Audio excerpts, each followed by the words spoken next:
오늘은 현실적으로 수익 구조가 어떻게 되는지에 대해서 한번 알아보도록 하겠습니다.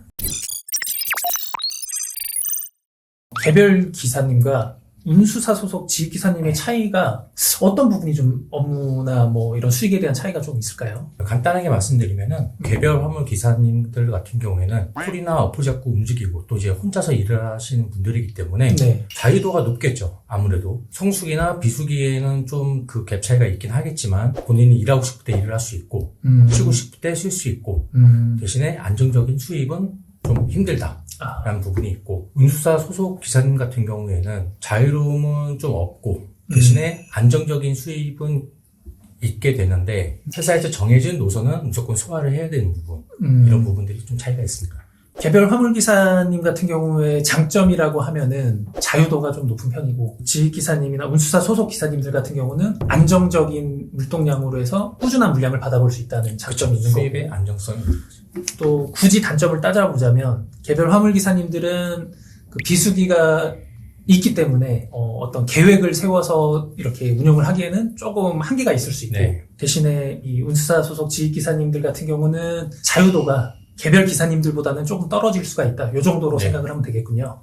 그렇다면 고정 노선, 콜배차, 추가 업무 등 이 노선들의 차이나 뭐 수익에 대한 차이를 조금 간단하게 설명해 주실 수 있을까요? 고정 노선이라고 하면은 네. 흔히들 저희가 말하는데 회사에서 이제 노선을 잡아놓은 노선을 갖고 놀게 되는데, 장거리는 그런 일이 좀 쉽진 않겠지만 단거리 노선 같은 경우는 일하고 있는 시간이 좀 많이 남을 경우에 추가적으로 회사에서 물건을 받아볼 수 있고, 그런 부분이 자기 수입에서 극대화를 올릴 수 있는 부분도 있고, 콜배차 같은 경우는 이제 실시간으로 배차를 받기 때문에 대기 시간이 길어지는 부분도 있을 거고, 물차 부분이 좀 많이 생기는 부분도 있을 거예요. 이런 부분은 흔히 뭐 제일 중요한 안정적인 수입이 좀 힘들겠죠. 어쨌든 이것도 성수기와 비수기가 나눠져 있고, 어쨌든 단가 차이도 많이 나기 때문에 그때에 비해서 계속 틀릴 겁니다.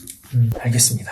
그러면은 저희가 말로만 설명하는 것보다 예시를 조금 들어주면서 설명하시면 좋을 것 같은데, 월 매출과 순수익의 계산에 대해서 한번 가볍게 간단하게 좀 안내를 좀 해주실 수 있을까요?